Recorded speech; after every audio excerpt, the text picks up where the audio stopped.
We need to talk about Gabbie Hanna because she has been on an absolute posting spree over the last several days, and honestly, the more she posts, the more confusing it gets.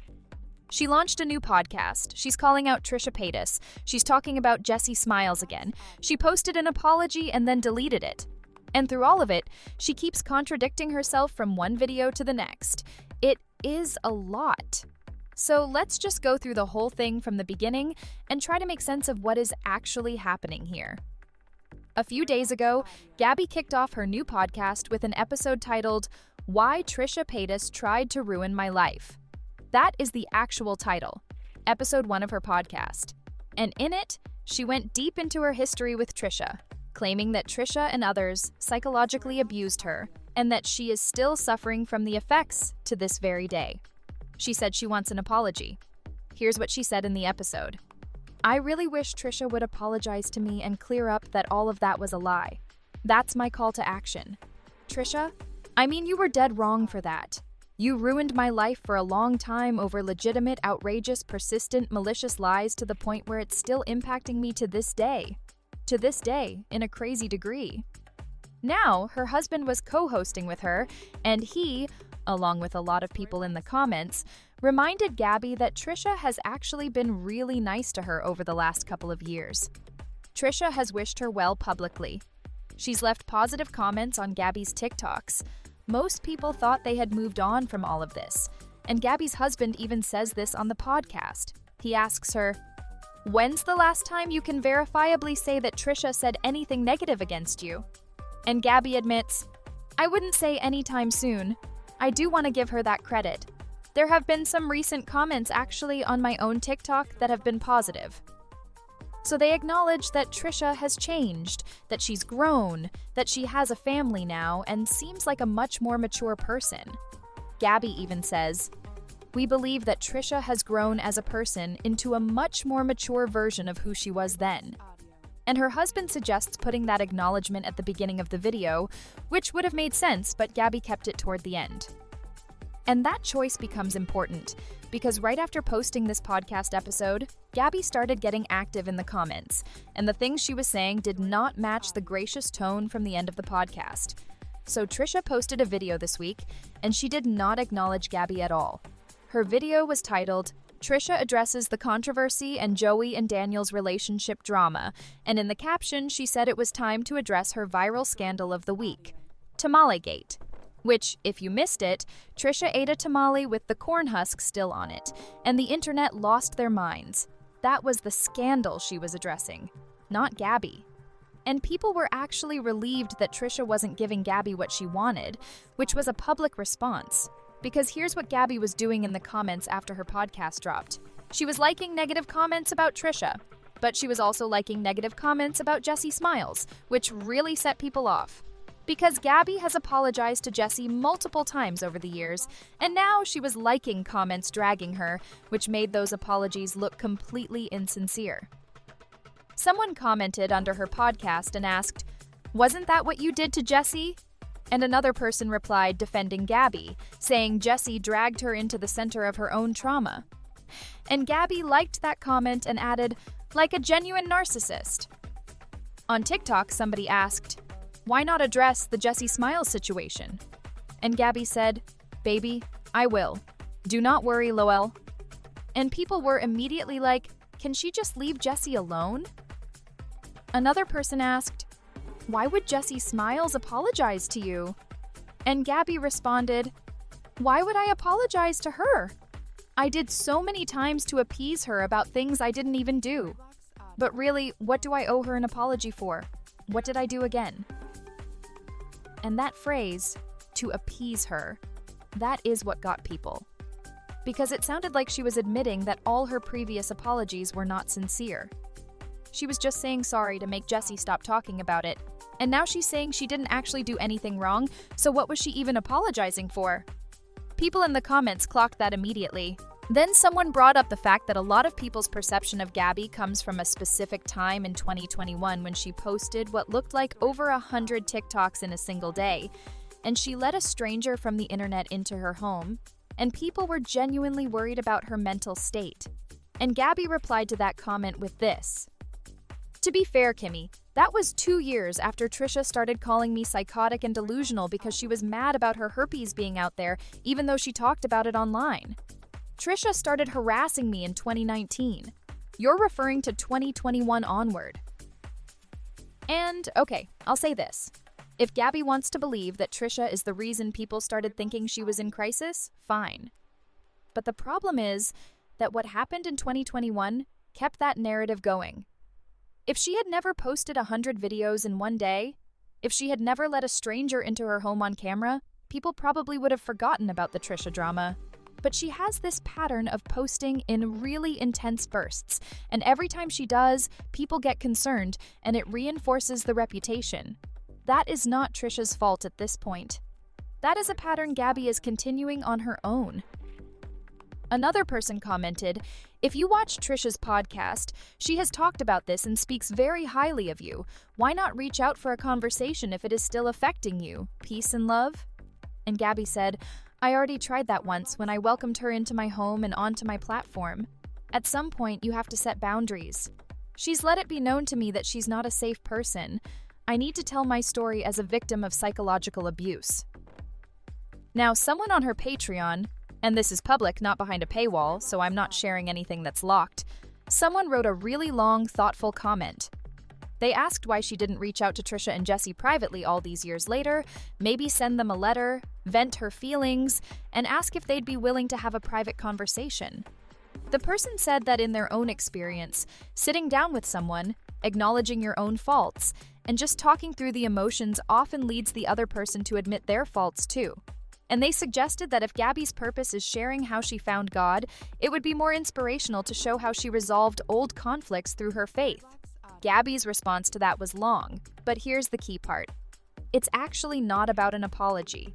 Over the years, I've had many private and also documented conversations with them trying to resolve the issues and asking them to please stop.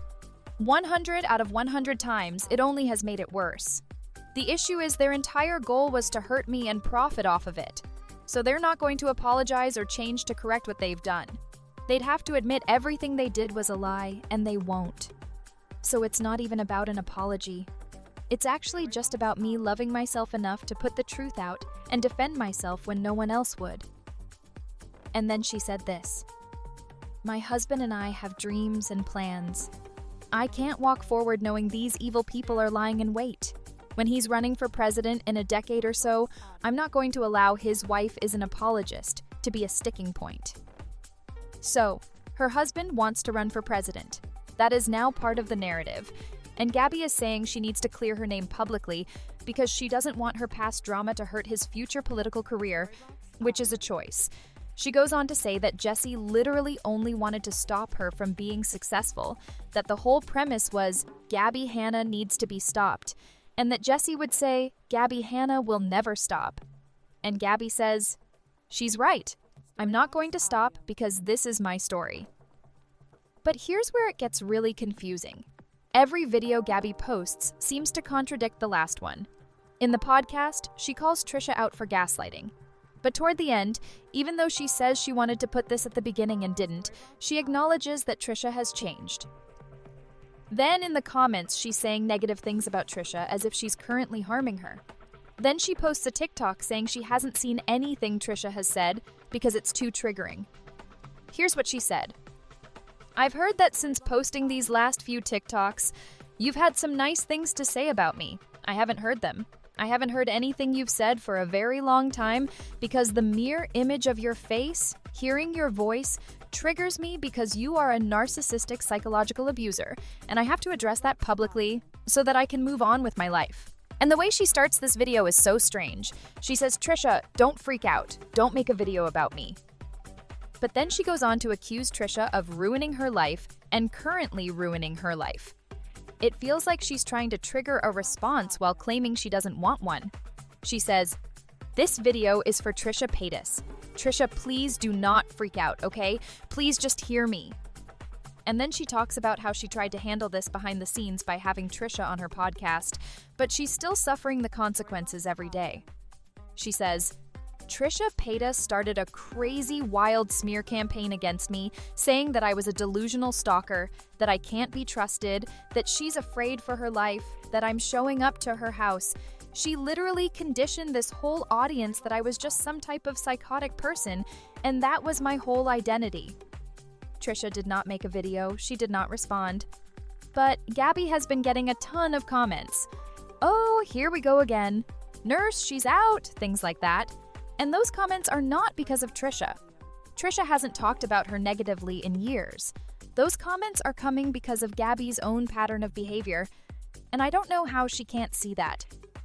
Then Gabbie posted another video saying she forgives Trisha, but Trisha has never owned up for what she's done. Even though Gabbie also says she hasn't watched Trisha's content in years because it's too triggering. So how would she know whether Trisha has taken accountability or not? She also brings up Jessie again and says, "I don't have to get an apology from Trisha because I've forgiven Trisha. However, she has never owned up for what she's done. Jessie Smiles has never owned up for what she's done, and that's why I'm going to continue talking about it. Jessie Smiles is right. I will not stop. Gabbie Hanna cannot be stopped." And then she posted and deleted an apology to both of them. So I guess she's taking it back. In the apology, she said she fell into a spiral after seeing a lot of negative posts about herself. She said, "I was in a great headspace. We've been working on some amazing projects. I'm living a very different, happy, married life in Pennsylvania, and everything's going so peacefully. And then there's just these viral posts about this or that are getting served to me because I'm Gabbie Hanna." She blamed Trisha and Jessie for the negative comments she was seeing. She said, "What was once such a peaceful, fun, happy place of community is now just mean and cruel, and it's all because of you guys." And she talked about how hard it is to name your abuser and forgive them, but she's forgiven them, and she still gets hurt and triggered. She said, "You guys truly do haunt me." And I'll say this. When Gabbie started posting again recently, more than she had been, she was bringing up JoJo Siwa, Taylor Swift, Rebecca Black, old drama, making apology videos. And when people see Gabbie post a lot like that, in these intense bursts, that's when they say, "Oh no, here we go again." And I don't think that's because of Trisha and Jessie. Sure, we've seen her post a ton in reaction to them before, and it looked bad. But that is not the only time she's come across in a way that made people worried. That year where she posted hundreds of videos in one day and let a stranger into her home, that carved her reputation. And so whenever she's more active online now, people brace themselves. Not because of Jessie or Trisha, but because the pattern has been established. And here she is saying she got caught up in seeing what people were saying, and it had her posting about Trisha and Jessie. So was the internet wrong when they said, "Oh no, here we go again"? Not really. But she's putting all the blame on them. It's all just a total mess. And I think this is going to be a continued pattern. She's never going to be happy online. Whenever she gets online, these comments are going to stay the same because whenever she sees negativity about herself, that seems to be when all of these posts start happening. She gets in defense mode, and then it has to be someone else's fault. But at the end of the day, I feel like she knows, because she's said it before and everybody else knows, that being online is just not the healthiest thing for her. Everyone was so happy when she got married and seemingly moved on with her life. Everyone was rooting for her. But here we are once again, and it just kind of sucks. That's what's going on with Gabbie. That's what she's been saying recently across all these videos and comments. I want to know what you guys think about all of it, and the podcast, the comments, the deleted apology, the whole thing. Let me know your thoughts. I love you guys so much, and I'll talk to you in the next video.